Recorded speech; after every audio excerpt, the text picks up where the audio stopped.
سورۃ الجن یہ ہے اب وہ سورت کہ جو اس میں کسی جوڑے وغیرہ کا معاملہ نہیں ہے، منفرد ہے، اکیلی سورت ہے، اور یہ واحد سورت ہے کہ جس میں اتنی تفصیل کے ساتھ جنات کا معاملہ آیا ہے۔ ایک سورت ہم پڑھ چکے ہیں کہ جس میں مسلسل خطاب ہے، یا معاشر الجن والانس فبأي آلاء ربكما تكذبان، 31 مرتبہ تو یہی آیت آئی۔ یا یہ صورت ہے کہ جس میں ایکسکلوسیو جو ہے ان کا معاملہ آ رہا ہے۔ یہ بھی ہو سکتا ہے کہ یہ کوئی اور واقعہ ہو، اور یہ بھی ہو سکتا ہے یہ وہی واقعہ جو سورہ احقاف کا ہے، وہ تو جا کر انہوں نے جو کچھ کیا اللہ تعالیٰ نے وہ خبر ہمیں دے دی۔ اب یہاں پر حضور کو بھی وحی کے ذریعے سے مطلع فرمایا اور مزید تفاصیل آ گئی۔ یہ بھی ہو سکتا ہے یہ اور جنات ہو۔ بسم اللہ الرحمن الرحیم قل اوحی الی انہ استمع نفر من الجن، کہہ دیجئے اے نبی کہ میری جانب وحی کی گئی ہے کہ جنوں کی ایک جماعت نے سنا۔ کس کو سنا؟ قرآن کو سنا۔ فقالوا انا سمعنا قرآنا عجبا، انہوں نے کہا ہم نے سنا ہے ایک بہت ہی دل کو لبھانے والا قرآن، یہدی الی الرشد، جو نیکی اور رشد اور ہدایت کی طرف رہنمائی کر رہا ہے۔ فآمنا بہ، تو ہم تو ایمان لے آئے۔ اس وقت بھی میں نے کہا تھا یہ لمحہ فکریہ ہے، ایک دفعہ کیا اجتماع ہے قرآن کا، اور وہ بندے کہاں سے کہاں پہنچ گئے، داعی بن گئے۔ ہمارا کیا حال ہے؟ ہم نے اس معنی میں قرآن کبھی پڑھا ہی نہیں، سنا ہی نہیں۔ سنتے ہیں تو خیبر میل کی اسپیڈ سے جو پڑھ رہا ہوتا قاری، 5 دن میں پورا قرآن، 6 دن میں پورا قرآن، اور اشتہار دیے جا رہے ہیں۔ یہ ہے ہمارا ریچول۔ یہاں تو 20 منٹ میں ہو جاتی ہے، یہاں 30 منٹ، یہاں چلو، وہاں اور اس سے بھی کم میں ہو جاتی ہے، وہاں چلو۔ قرآن کا نتیجہ تو یہ نکلنا چاہیے وہ آپ کو پوزیس کر لے، جانے نہ دے۔ انا سمعنا قرآنا عجبا یہدی الی الرشد فآمنا بہ ولن نشرک بربنا احدا، اب ہم کبھی بھی اپنے رب کے ساتھ کسی کو شریک نہیں ٹھہرائیں گے۔ وانہ تعالی جد ربنا، اور یقیناً ہمارے رب کی عزت شان بہت بلند ہے۔ ماتخذ صاحبۃ ولا ولدا، اس نے نہیں اختیار کی نہ کوئی بیوی اور جورو، نہ کوئی اولاد۔ وانہ کان یقول سفیہنا علی اللہ شططا، اور یقیناً ہمارا جو بے وقوف ہے بڑا، مراد یہاں پہ ہے وہی عزازیل، ابلیس، لعین، وہ چونکہ ہمارا ذرا بڑا بڑگر ہے، تو وہ جو کچھ کہتا رہا ہے اللہ کے بارے میں، وہ باتیں جو ہیں وہ بہت ہی غلط تھیں، شطط، خلاف حقیقت۔ وَأَنَّا ظَنَنَّا أَن لَّن تَقُولَ الْإِنسُ وَالْجِنُّ عَلَى اللَّهِ كَذِبًا، ہم تو اس گمان میں رہے، خوش گمانی میں، کہ جن اور انسان اللہ تعالیٰ کے اوپر جھوٹ نہیں باندھیں گے، لیکن وہ بدماش تو جھوٹ باندھتا رہا۔ ہم نے اپنی شرافت میں اس کی بات کو مان لیا۔ وَأَنَّهُ كَانَ رِجَالٌ مِّنَ الْإِنسِ يَعُوذُونَ بِرِجَالٍ مِّنَ الْجِنِّ فَزَادُوهُمْ رَهَقًا، اور یہ کہ جو انسانوں میں سے مرد ہیں وہ جنات کے مردوں میں حفاظت پکڑتے ہیں۔ یہ ہوتا تھا ان کا طریقہ، وہ سمجھتے تھے کہ بیابان میں جو ہے جنات رہتے ہیں اور وہ ان کے جو ہیں سردار بھی ہیں، تو اب راستے نے پڑاؤ ڈالا ہے جنگل میں، تو سب سے پہلے کہتے تھے کہ ہم اس جنگل کے، اس بیابان کے جنات کی ہم پناہ میں آتے ہیں۔ اب وہ سنتے ہوں گے یہ بے وقوف، یہ آدم کی اولاد، ہمارے تو جد امجد کو نکال دیا گیا جنت سے اس لیے کہ اس کو سجدہ نہیں کیا، یہ ہمیں معبود بنائے بیٹھے ہیں، ہماری پناہ طلب کر رہے ہیں۔ لہذا ان میں اور سرکشی پیدا ہو گئی اور اکڑ گئے کہ یہ انسان ہو کر یہ ہماری پناہ مانگ رہے ہیں، ہم سے طلب کر رہے ہیں پناہ، تو اس سے ان کے اندر اور زیادہ سرکشی پیدا ہو گئی۔ وَأَنَّهُ كَانَ رِجَالٌ مِّنَ الْإِنسِ يَعُوذُونَ بِرِجَالٍ مِّنَ الْجِنِّ فَزَادُوهُمْ رَهَقًا وَأَنَّهُمْ ظَنُّوا كَمَا ظَنَنتُمْ أَن لَّن يَبْعَثَ اللَّهُ أَحَدًا، اور دیکھو انہوں نے بھی ایسا ہی سمجھا جیسا کہ تم نے سمجھا ہوا ہے کہ اللہ کسی کو نہیں اٹھائے گا۔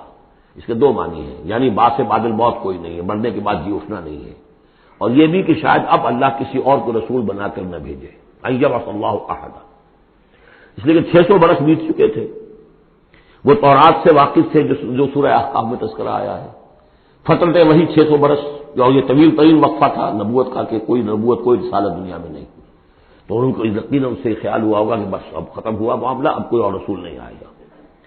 وَأَنَّا لَمَسْنَا السَّمَاءَ، اور ہم نے ذرا ٹٹولا آسمان کو، ہم نے چاہا کچھ خبریں وبریں لے کر آئیں ذرا غیب کی، فَوَجَدْنَاهَا مُلِئَتْ حَرَسًا شَدِيدًا وَشُعُبًا، تو ہم نے تو پایا اس کو کہ وہ بھرا ہوا ہے سخت چوکیداری سے اور انگارے رکھے ہوئے ہیں ہمیں کھدیڑنے کے لیے، یعنی یہ کہ ہمیں معلوم ہو گیا کہ کوئی واقعی وقت ایسا ہے کیونکہ یہ سارا انتظام خاص طور پر جب کہ وحی نبوت آتی تھی تو اہتمام کر لیا جاتا تھا.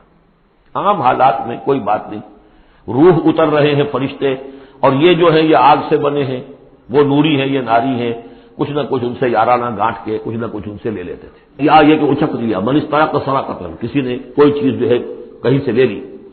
لیکن اب جو ہم نے دیکھا ہے آسمان کو تو واقعی وہاں تو بڑے سخت پہرے لگے ہوئے ہیں، یعنی کوئی نہ کوئی وحی کا سلسلہ ہے اور نبوت آنی ہے، اور وہ نبوت ہمیں تو مل گئی. ہم جا کر سنائے کلام اور ہم ایمان لے آئے.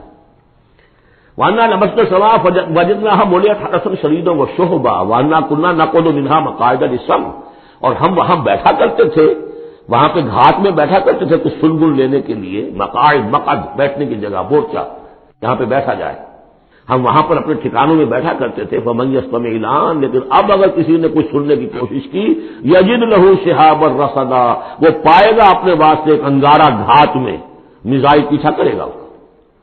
وَأَنَّا لَا نَدْرِي أَشَرٌّ أُرِيدَ بِمَنْ فِي الْأَرْضِ أَوْ أَرَادَ بِهِمْ رَبُّهُمْ رَشَدًا. معلوم ہوتا بہت بڑے عالم تھے یہ تورات کے جاننے والے، انہوں نے ایسی عظیم بات کہی ہے. یہ ہمیں یہ معلوم نہیں کہ آیا زمین میں بسنے والے ان انسانوں کی کوئی شامت آ گئی ہے یا اللہ نے ان کے لیے کسی بھلائی کا ارادہ کیا ہے.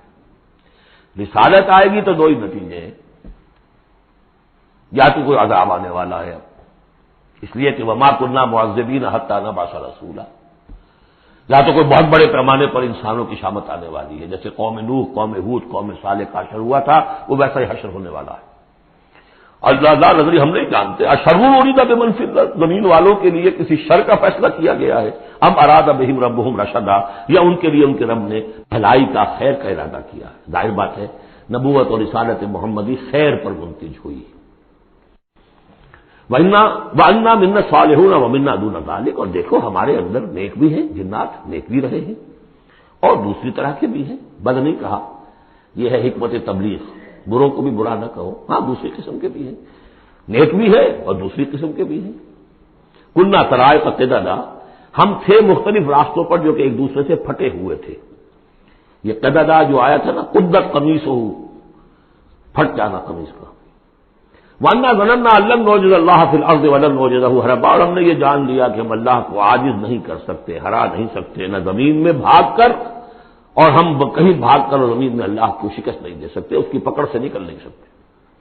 وَأَنَّا لَمَّا سَمِعْنَا الْهُدَىٰ آمَنَّا بِهِ، اور ہم نے تو جب وہ ہدایت سنی، الہدا سنا، اس کی استماع ہم نے کیا، ہم تو اس پر ایمان لے آئے. فَمَن يُؤْمِن بِرَبِّهِ فَلَا يَخَافُ بَخْسًا وَلَا رَهَقًا، تو جو کوئی بھی ایمان لائے گا اپنے رب پر، کوئی خوف نہیں ہوگا کہ نہ اسے کوئی نقصان دیا جائے گا، نہ اس پر کوئی زبردستی ہوگی، کوئی زیادتی ہوگی. جیسے جیسے ان کے اعمال صالحہ ہیں پورے پورے اللہ تعالیٰ ان کا اجر ان کو دے دے گا. وَأَنَّا مِنَّا الْمُسْلِمُونَ وَمِنَّا الْقَاسِطُونَ، اور دیکھو ہمارے اندر وہ بھی ہیں جو فرما بردار ہیں اور وہ بھی ہیں جو بے انصافی کرتے ہیں. یہ قسط کے لفظ کے ساتھ سمجھ لیجئے، جب یہ ثلاثی مجرد میں آتا ہے تو قاسط اس میں فاعل بنا، وہ ناانصاف کے معنی میں ہے.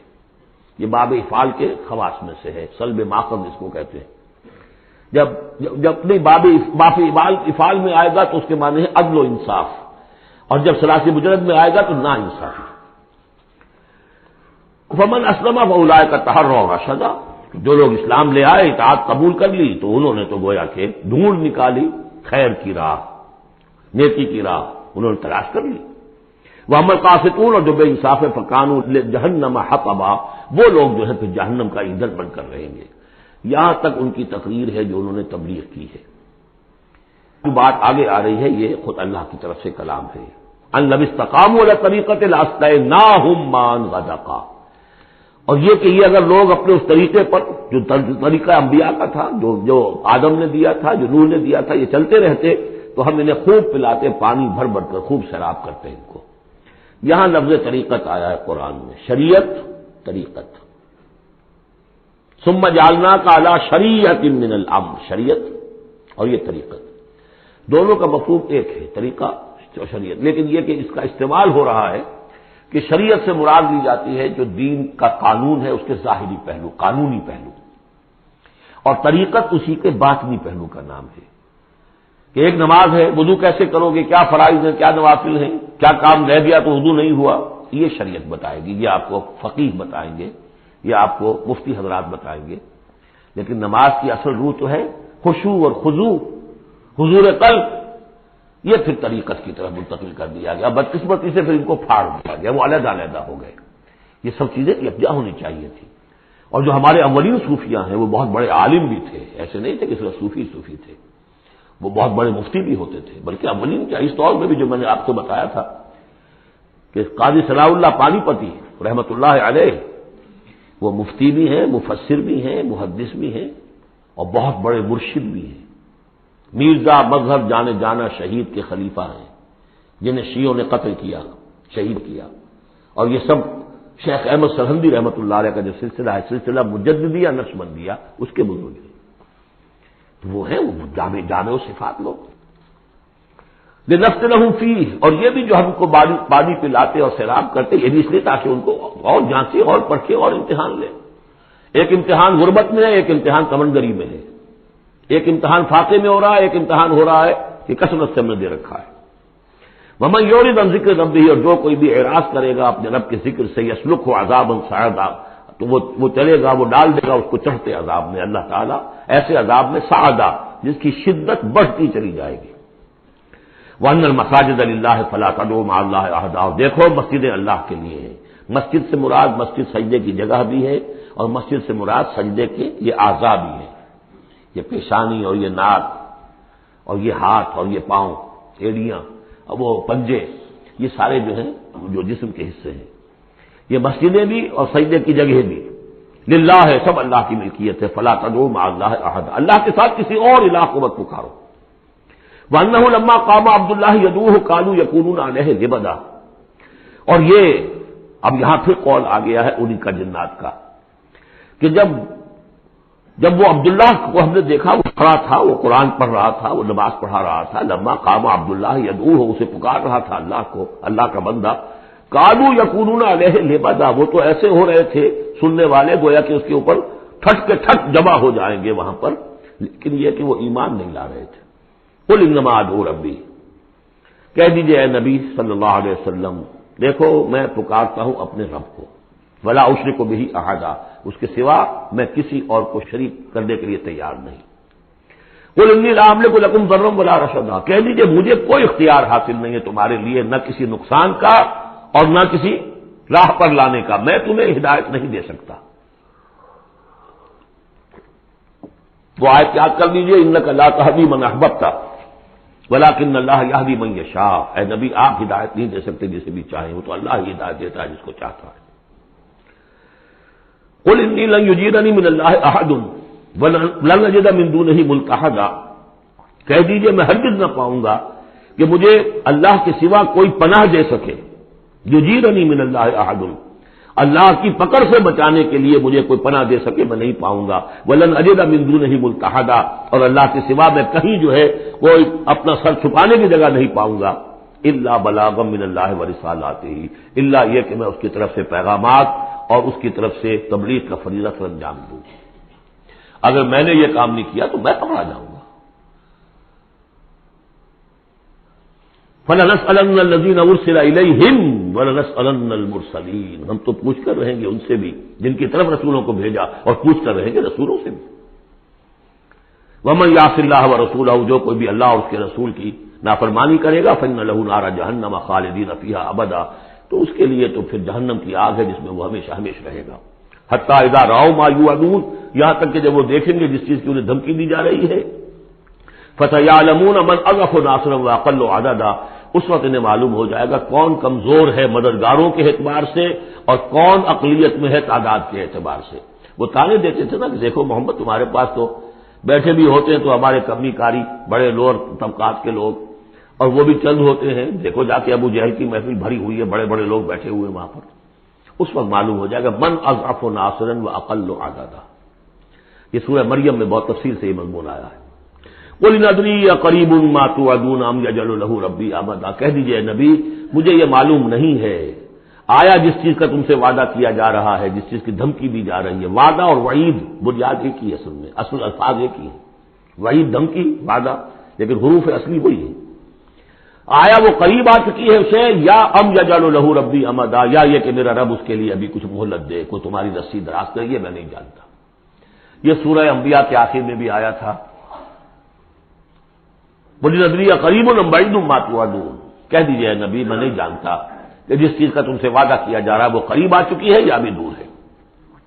عالم الغیب، وہی ہے غیب کا جاننے والا، فلا یظہر علی غیبہ احدا، وہ اپنے غیب پر کسی کو مطلع نہیں کرتا، الا من ارتضی من رسول، سوائے جس کو وہ چاہے اپنے رسولوں میں سے۔ یہ بہت اہم قانون ہے قرآن کا، اور اس میں سارا مسئلہ علم غیب کا حل ہوتا ہے۔ ایک بات تو یہ کہ ہمارے جو بھی بریلوی بھائی ہیں وہ بھی مانتے ہیں، 4 باتیں وہ مانتے ہیں، 3۔ میں نے ایک مرتبہ تحقیق کی تھی بڑی مفصل، جا کر بعد لوگوں سے ملاقات کی، ابھی میں طالب علم تھا، کل دیکھیے ہم ثابت مانتے ہیں اس بات کو۔ نبی کا علم ذاتی نہیں عطائی ہے، اللہ نے جو دیا وہی ہے۔ نبی کا علم قدیم نہیں حادث ہے، پہلے نہیں تھا پھر ہو گیا، اللہ نے دے دیا تو ہو گیا۔ اور نبی کا علم غیر محدود نہیں محدود ہے۔ میں نے کہا یہ 3 باتیں جو شخص مان لے، میرا اس سے اب کوئی جھگڑا نہیں رہا۔ لیکن ہمارے ہاں کچھ لوگوں نے ایک ڈیفینیشن کر لی علم غیب کی، علم غیب وہ ہے جو بغیر کسی کے بتائے خود حاصل ہو جائے۔ اس اعتبار سے تو میرے پاس بھی علم غیب ہے نہیں، یعنی کسی کے پاس کوئی علم ہے ہی نہیں۔ ہمیں دیا اساتذہ نے دیا، حضور کو دیا اللہ نے دیا، جبریل کو دیا اللہ نے دیا، اس معنی میں تو ذاتی علم تو کوئی بھی نہیں مانتا کسی کا، علم تو جنے سے ہوتا ہے۔ البتہ علم غیب کسے کہتے ہیں؟ وہ چیزیں جو ہماری نگاہوں سے چھپا دی گئی ہیں، وہ عالم غیب ہے، جنت ہے، دوزخ ہے، فرشتے ہیں، یہ سب کیا ہے؟ عالم غیب۔ تو نبیوں کو تو کچھ نہ کچھ حصہ اس کا دکھایا جاتا ہے تو نبی بنتے ہیں نا، ورنہ میرے اور نبی میں فرق کیا ہوا پھر؟ اگر میرا بھی علم وہی ہوتا ان السمع والبصر والفؤاد، اور حضور کا بھی علم یہی ہوتا تو فرق کیا ہوا؟ حضور نے تو اس دوسرے علم کے اعتبار سے تو صاف کہہ دیا انتم عالم بامور دنیاکم، لیکن حضور کو معراج میں جنت دکھا دی، دوزخ دکھا دی۔ زمین پر رہتے ہوئے آپ نماز پڑھا رہے تھے، استسقاء کی نماز، اسی کے دوران اچانک ایک دفعہ آپ آگے بڑھے، لوگ حیران ہوئے کیا ہوا ہے، ایک دفعہ پیچھے ہٹے۔ لوگوں نے پوچھا بعد میں کہ حضور یہ نماز کا حصہ تھا، یعنی ہم بھی فیصدہ کیا کریں اس نماز کے اندر؟ یہ فرمایا نہیں، اصل میں میرے سامنے جنت لے آئی گئی، اب بے اختیار میرا ہاتھ بڑھ گیا کہ میں اس کا پھل توڑ لوں، اور میرے سامنے اس کے بعد دوزخ لے آئی گئی، اور اس کا جو ببکا آیا گرمی کا، اس سے میں بے اختیار پیچھے ہٹا۔ دنیا میں سیر کرا رہے ہیں، بہرحال یہ غیب ہی میں سے ہے، البتہ کل غیب، یہ جو مانے نبی کے لیے وہ کافر ہے، اور وہ مانتے ہیں، بریلوی بھی مانتے ہیں، کل غیب کا تو سوال ہی نہیں۔ نبی کا علم محدود ہے، نبی کا علم حادث ہے، نبی کا علم عطائی ہے۔ 3 باتیں مان لیجئے، باقی نبی کا علم کتنا تھا کتنا نہیں تھا یہ میں کون ہوں ناپنے والا، اور آپ کون ہیں ناپنے والے؟ دیا اللہ نے جو دیا، بتایا جو بتایا، اللہ خیر سنا۔ تو یہ عالم الغیب وہ ہے غیب کا جاننے والا، فلا یظہر علی غیبہ احدا، تو وہ نہیں مطلع کرتا اپنے غیب پر کسی کو، ہاں الا من ارتضی من رسول، سوائے اپنے رسولوں کے۔ کذالک نوری ابراہیم ملکوت السماوات والارض، ہم نہیں پڑھ چکے؟ ابراہیم کو بھی ملکوت دکھائے، حضور کو معراج کی سیر کرائی۔ الا من ارتضی من رسول فانہ یسلک من بین یدیہ ومن خلفہ رصدا، جس کو رسول بناتا ہے، غیب کی خبریں دیتا ہے، پھر اس کے آگے اور پیچھے وہ اپنے باڈی گارڈ رکھتا ہے، چوکیدار رکھتا ہے۔ یسلک من بین یدیہ، اس کے سامنے بھی، ومن خلفہ، پیچھے سے بھی چوکیدار، حفاظت کرنے والے، لیعلم ان قد ابلغوا رسالات ربہم، تاکہ یہ بات بالکل واضح ہو جائے کہ انہوں نے واقعتاً اپنے رب کے پیغامات پہنچانے کا حق ادا کر دیا، جیسا کہ حضور نے پوچھ کر جواب لیا تھا، انا نشہد انک قد بلغت الرسالۃ وادیت الامانۃ وکشفت الغمۃ ونصحت الامۃ، ہم گواہ ہیں حضور۔ واحاط بما لدیہم، اور اللہ تعالیٰ جو کچھ ان کے پاس ہے سامنے سب کا احاطہ کیے ہوئے ہیں، واحصا کل شیء عددا، اور ہر شے کی اس کی جو انوینٹری ہے وہ بڑی مکمل ہے، کوئی چیز وہاں سے غائب ہونے والی نہیں ہے، ہر ایک کا عدد کے ساتھ حساب کتاب کا اسے رکھا ہوا ہے۔ بارک اللہ لی ولکم فی القرآن العظیم ونفعنی وإیاکم بالآیات والذکر الحکیم۔